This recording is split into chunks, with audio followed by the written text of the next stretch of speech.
There's not, too many false signals here. And here we get below zero a few times and stay below, really showing and emphasizing this tight range that we're forming. And then again, here's the buy point through these highs, and we're off to the races and into the next part of the trend. So again, really look out for when this gets below 10, especially below 5, and especially if it stays there.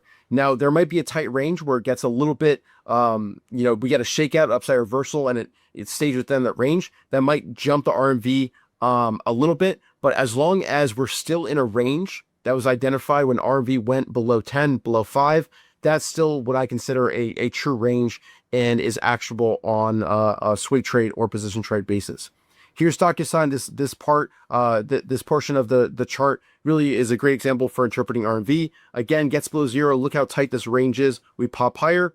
We start to form a range here. It approaches zero, gets very low here, identifies this range. We see some expansion higher. Expansion goes to 100. Here's a tight range again. We go to zero, and we see this over again. Expansion. RMV goes down to zero when we contract after that expansion. Expansion, contraction, expansion down. So again, we increase the RMV here because even though there's an expansion down, it's still expansion. And then we get further contraction, RMV getting very close to zero here, and we expand higher, and that pattern continues over and over again. So probably some of you guys are asking this, do I always use a 15-day look back period? And that is the default in DeepView. I pretty much always have it at 15, except in a few situations. So 15, if you're only going to use one number and don't want to change it ever, just use 15. It will do just fine.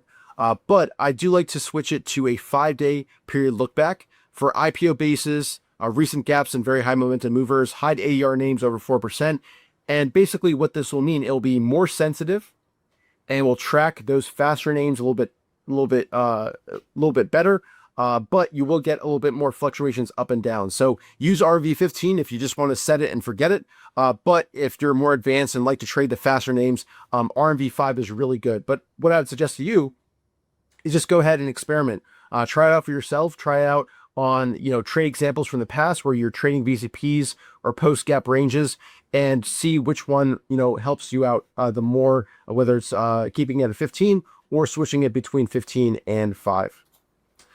Here's an example of comparing RMV 15 and RMV 5 here with Palantir and IPO base. Again, both of them identify this last really good buy point with the inside day. You can see went down to zero, but the RMV 5 is going to be a little bit more sensitive. So the RMV 5 is on the right hand side, the RMV 15 is on the left hand side.